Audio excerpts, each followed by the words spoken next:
The views and opinions expressed in this podcast by the host and or the guest do not necessarily reflect the views of the host and or Paranormal Buzz Radio and or its sponsors. Use of any material produced by Paranormal Buzz Radio without express written consent is prohibited. Paranormal Buzz Radio will not be held responsible for you holding your knees, crying, and rocking in a corner in a puddle of your own urine, or being beheaded by a group of children in the cornfield.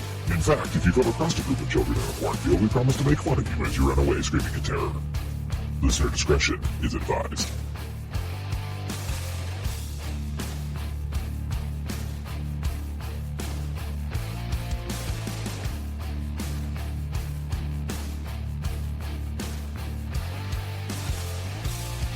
You're listening to RAP Paranormal and Friends with your hosts, Kim Purvis and Alison Robinson.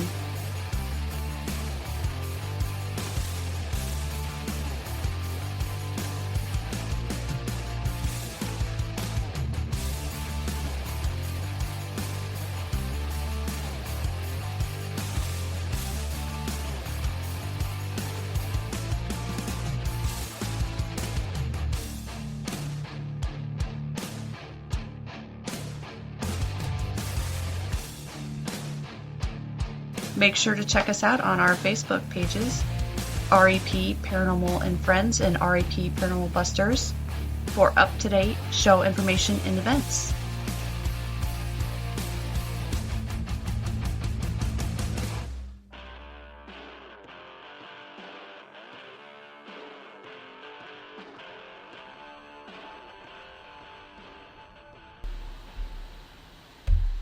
Hey everyone, welcome to RAP Paranormal and Friends.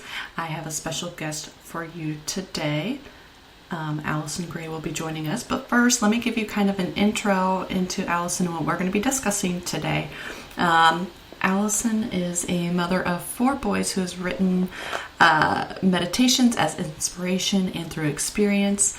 She has over 20 years of teaching behind her, 10 of those in speech and language base, where children suffer from more than just, speech issues, but from ADHD, anxiety, ASD, abuse, neglect, and anything else probably under the sun. Besides that, she is a Reiki master and is also qualified to practice with crystal healing. She has currently set up her own business called Calmer Kids, where she works with children and their families to help support children's meditations, visualizations, and focused work on healing and affirmations. So welcome, Alison, to the show. You got a lot of things going on for you here. Plus you have your book, Mindful Medium, so to name a few things. Well, thank you very much for having me. Oh yes, absolutely. Now let's kind of get into this. You have your book out called Mindful Medium. How did you know that you had these abilities? Like when did you learn this? Well, when I was, I think when I was growing up, really, I realised that I was slightly different from a lot of other children. I always had a lot of experiences going on around me. Mm-hmm. I had the feeling of somebody in my bedroom. I had feelings of people sitting on my bed. I had all the different sounds, all those sort of like what most people have, like spooky experiences. Mm-hmm, mm-hmm. And they scared me. A lot of the time at night time, I used to go up to my mum and dad saying, "There's somebody in my room," and it was like, "No, go back down, go back to sleep." Mm-hmm. So I had this sort of growing up, not realising anything really. I didn't really know where it was coming from, because I don't think you sort of like realise as a young age you're psychic. You just realise that there's weird things going on around you. Right. And you just kind of take it as kind of normal, I suppose. But then, and also I was very empathetic as well. I used to feel people's energies. I always knew whether I liked somebody or didn't like somebody. Or I always knew there was wrong with someone.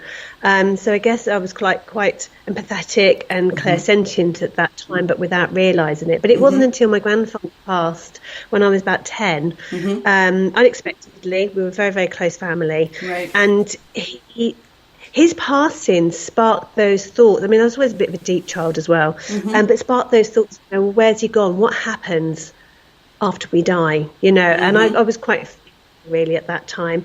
And then he came to me in one of my dreams, which was a bit weird because I knew that I was asleep. I knew I was dreaming. I knew my grandfather was there and he was talking to me. And at one particular point, he kind of sat through me and I realised that probably wasn't normal either. And I kind of said, what's going on? And he was like, well, I'm always going to be here with you. We are together. We've got this connection.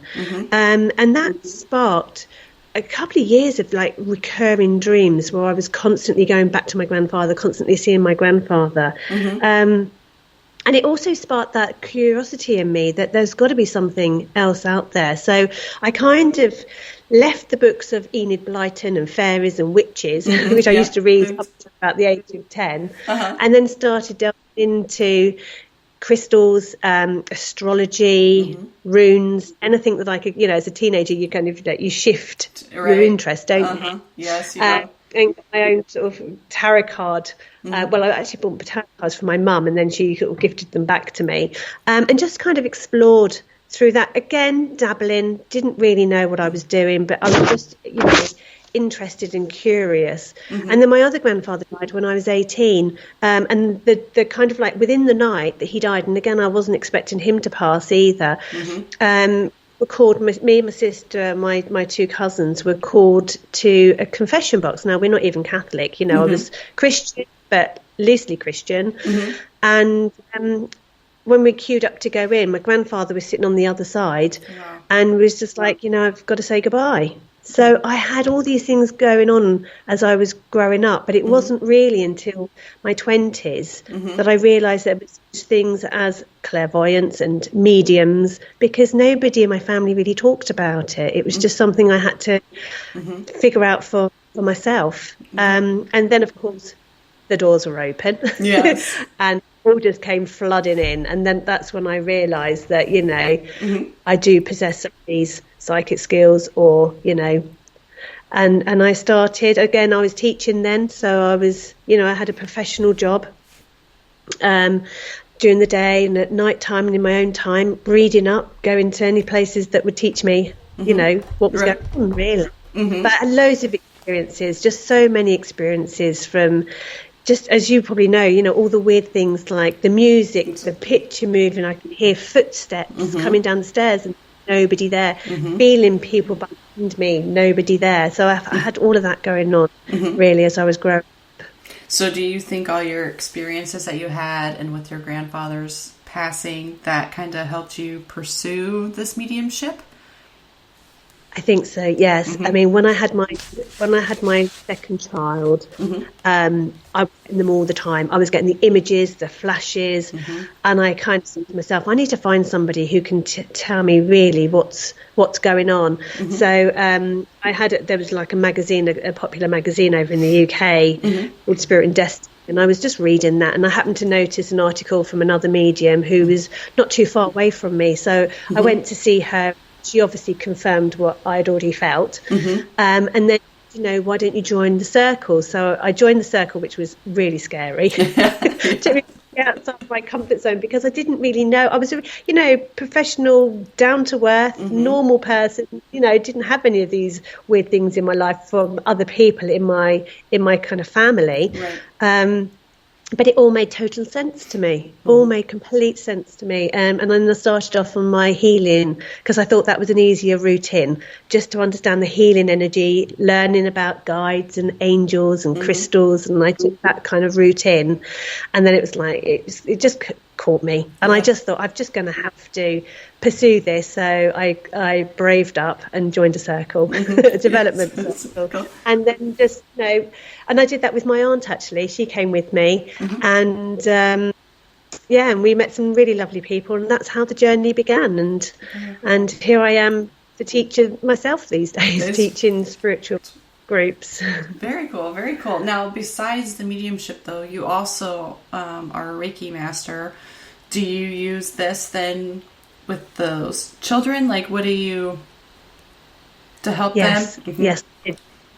Yeah, so when I was in my primary school, I had a lovely headmaster who was very, very open, and I ran the speech and language base, and we worked very closely together. So I was a little bit separate from the school, and he just trusted me. He didn't really know what I was doing, even though he was the headmaster. He just went, Alison, that's your bag. You do that. I trust you. And I went to him one day and I said, look, would you mind if I set up a meditation group for these children? Would you mind if I did healing? I don't do hands-on healing, so my hands, and I was showing him, I said my hands will always be here, and he said, look, Alison, if you get permission from the parents, go ahead and do it. So I started that, and then I decided that actually that was where I was growing, that's where I was moving towards, and it wasn't always just about teaching these children how to learn. It was more about their well-being, their understanding, getting them to connect in with who they are, and that for me was more of a passion, to get them to know who they were, what they were doing, and the world around them, rather than what books were they writing and how many sums they got right. Right. So kind of it was more about the mental health and mental well-being of the children, and that's when I put together really all my experiences from teaching special needs, my healing meditation, and poured it all into one for my Karma kids. So Wow. and now I do Reiki for adults and children. If I'm working with the children, if I'm working in the families, the parents are like, do you do this for adults? So then I started an adult meditation group. So Very cool. it's just kind of connected. Yeah, very cool, very cool. Now, besides, you've been doing the Reiki and you do the mediumship, but what is the crystal healing? Like, can you explain that to our listeners? Like, what does that involve? Okay, so crystals for me, when I was a teenager, I just used to collect them. I loved them. They're like sweets in a sweet shop for me. But I didn't know what to do. I didn't know what to do with them. And then later on, I realised that you can incorporate them within the healing. So for me, crystals are, I call them gems or gifts from the earth. They have that earth energy, and they're all different colours and different energies, and they come from different places, so they resonate with different types of energy.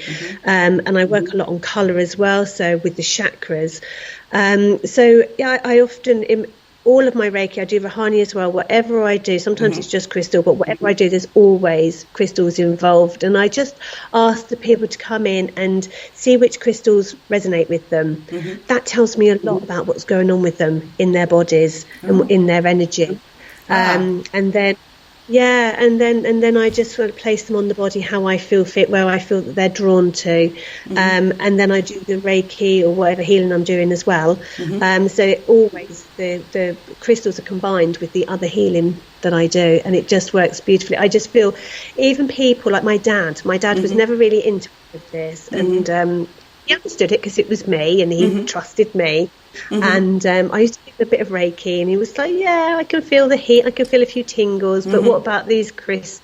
So what I used to do is I used to get him to use the crystals. He'd have the crystals. I'd put the Reiki into the crystals and give them to him. And he just used to, like, every time he see me, he'd say, I think they need more charge. And this was my dad that never really understood it, but he loved his crystals. And my mum said he kept them in his pocket every day, all by his skin and in his energy. So they have a beautiful, gentle, but powerful energy, which I think everybody resonates with everybody. I have not met one person that hasn't enjoyed using crystals or holding crystals. Right, yeah.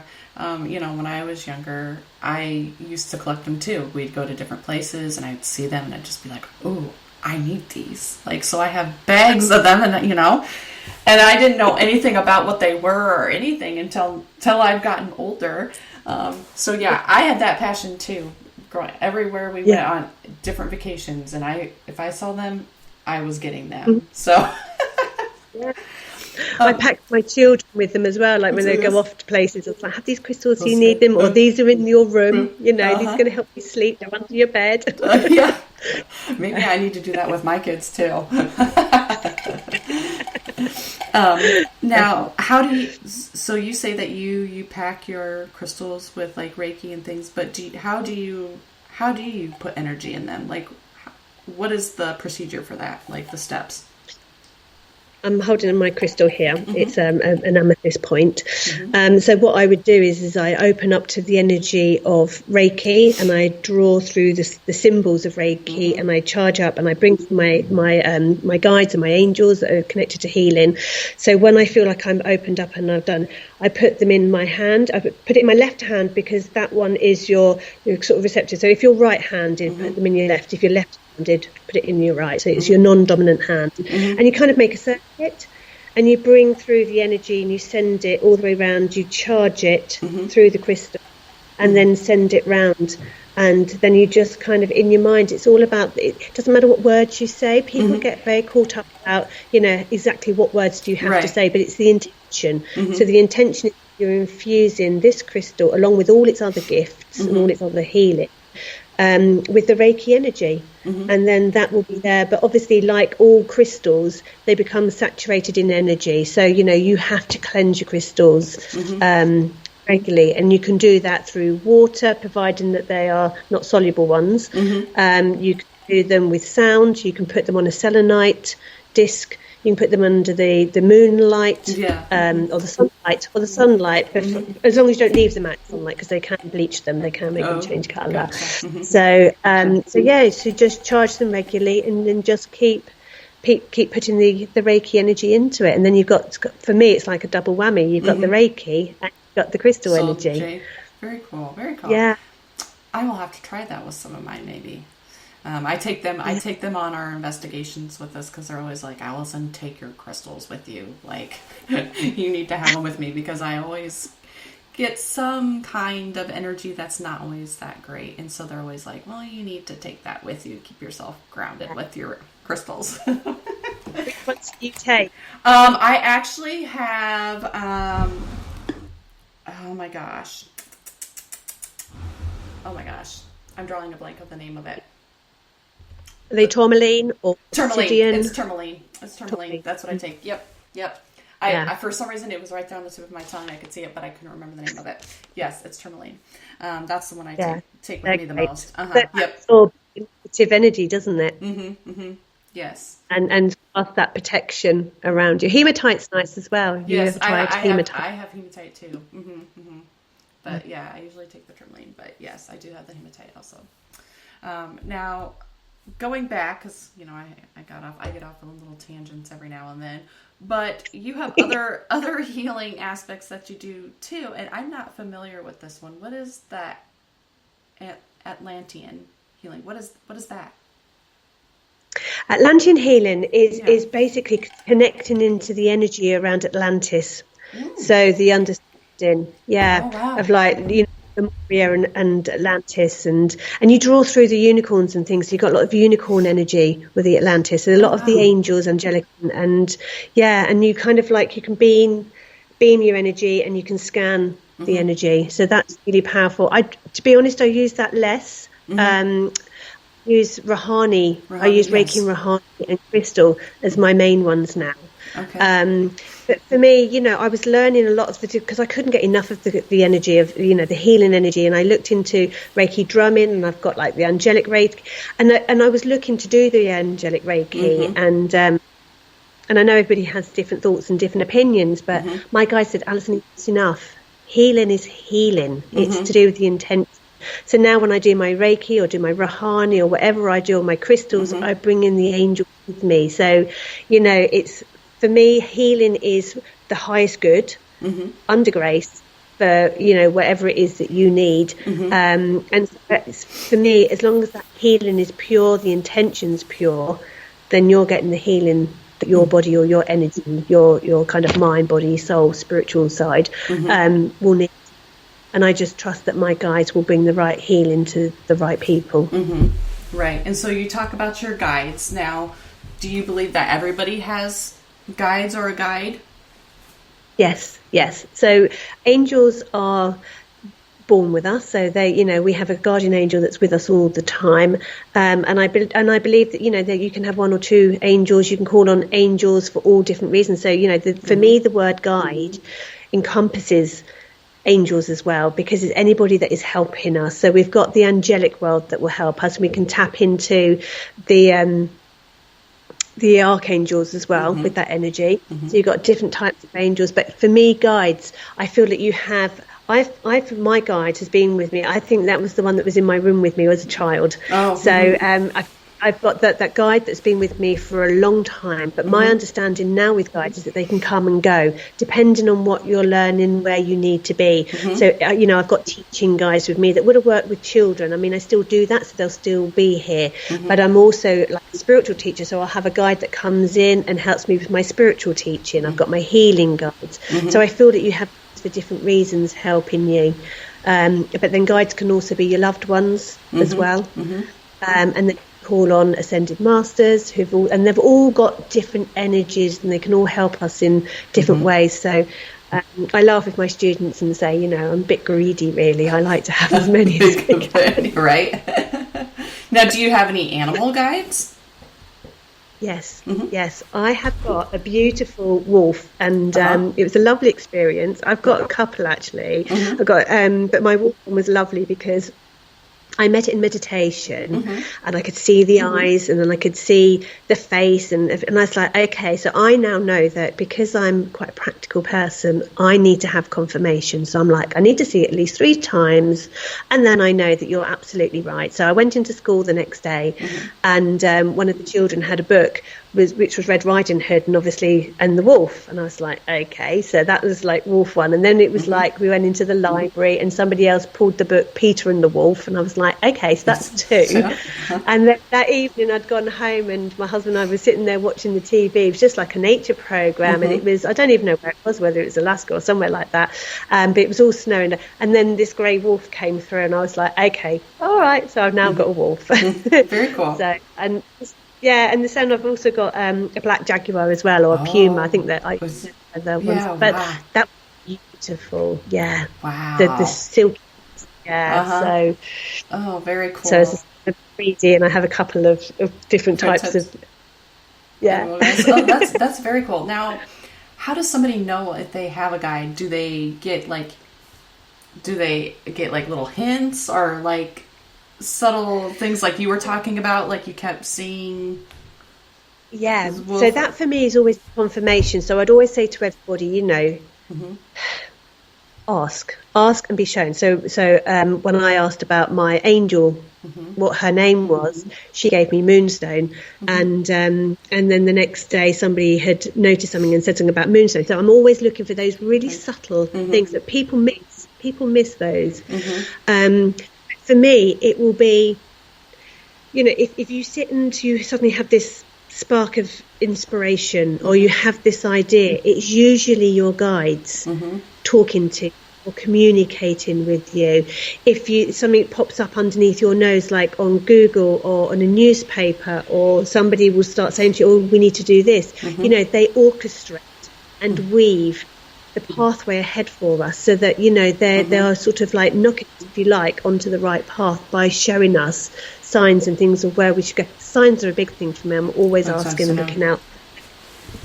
Yeah, but the guides will be with us whether we are openly spiritual or not. So, the person sitting next to you on the train has also got guides, whether they are aware of them. It doesn't matter. It doesn't matter. Open and curious, and get to know them, and they become like your best friends. But everybody has guardian angels. Everybody has guides, because we've all got a purpose. We're all here to learn and grow and evolve. So we're all going to be guided by somebody. Okay, very cool. Yeah, I have been told that I have one. Her name, I believe, is Diana, and then also from a past life, like I was told that I was a doctor in Pennsylvania, and my wife is still with me from like the 1940s, but I cannot remember her name. But apparently she's still with me, so that's kind of interesting to hear. I mean, I have not been able to connect with them, hearsay, that I'm aware of. No. I haven't really tapped into that part. Like, I do channels sometimes, and that's something that I need to hone in on, because I get a little too carried away with that, and I don't know how to shut it off, But I have been told that I have those, but I was just curious on, how do I come about just, But I should probably be looking for signs and maybe just ask. I'm not sure. Yeah. So I think, people often say to me, who's my guide, who are my angels, but my thoughts are, and my feelings are, it's not for me to tell you. So I could link in and tell you, but then you might just believe me, and I might be wrong. So I always take my students through guided meditations, and I take them down into like a meditative state. We go on a journey. So with the animal guides, we go to the top of a hill, and then we just kind of fly and see what happens, and all different things. But for me, it's up to you to experience it. So even if I pick it up around you, I'll say, right, sit in meditation, or ask them to come. And sometimes they're the ones that resonate with you. So if you love the Native Americans or something, you might find that you have got a Native American Indian, or if you take, wolves are lovely, but cats are my favourite. So, but anything you resonate with, you've probably got an affinity with. Just like past lives, if you've got a fascination about a period of time, it's more than likely you've spent time in that period as in that period. Yeah, so it'll all be there. All your information's within you. It's just. I think meditation is a great way of coming, and if you're not trusting that, ask for them to prove it to you. Okay. I'm going to have to try that. I got to get my mind calm enough to do that. It's hard for me to sit down and focus to meditate. I've been trying, but it's very hard for me to do. Now, with your book, Mindful Medium, what do you hope that your readers get from reading your book? So my book's written in 3 parts, really. So the first part, I wanted to tell everybody that this was me. I'm a normal person, I'm an ordinary person. This was my journey. These were my experiences. So anybody that are having similar things, like me, who didn't know what was going on or what was happening, because I wasn't born into like a spiritual family, religious family, but not spiritual family.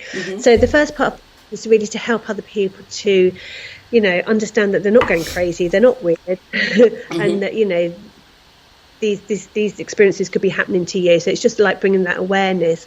The second part was like I've spent time with different teachers, different mentors, learning about different things in different directions. So I learned about crystals and astrology and mediumship, for me it was just like bringing all my learning, all my teaching together in a really easy, practical, step-by-step guide that use the vocabulary that confuses everyone. As a teacher, I'm used to kind of like teaching in a way that people would kind of get and understand, right? Because there's lots of language in this field. Yes. And get confusing. And then the third part is literally just all the mindfulness, and so helping you to meditate, helping you to relax, calm, and do the guided meditations and the breathing work and the grounding and the protecting. So for me, my book was kind of like my journey and everything I've learned along the way, and kind of offering it out to everybody else so that they can dip into the bits that they are interested in.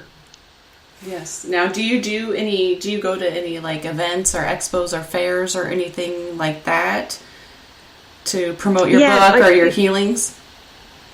Yeah, so I've been doing a few shows, which has been lovely to meet people like you and talk about this topic. And I do a lot of like wellness places of asking me to do my meditations and my healing. So I've been doing that, and I demonstrate my mediumship, so standing on platform and doing it that way. So there's a couple of, but a lot of my work I do is one-to-ones, or I teach small groups as well, development circles. Very nice, very nice. Now, do you have social media or a website, so if any of our listeners have any questions, they can reach out to you? Yeah, I do. So on Facebook, I'm under Spiritual Insights. Okay. So I think you go through Alison Gray, but it's Spiritual Insights. And then obviously the Mindful... I'm Alison Gray Medium, I think. And that's on Instagram. And then my website is alisongray.com. Okay. Perfect. Perfect. So, where can they purchase your book? The Mindful Medium. Collective Books, or on Amazon. So I think they're the two main ones. Okay, perfect. Well, I thoroughly enjoyed your book, The Mindful Medium. It was a great insight. I think that, like I said, I'm trying to meditate more. I think it would help me. I think it benefits a lot of people. I think it's got a lot of great benefits. So I do appreciate the things that you are doing for others. And and please go check out Alison's book. You can find it, Mindful Medium, on anywhere you like to purchase your books, and also Collective Ink. They're great also, so go check them out.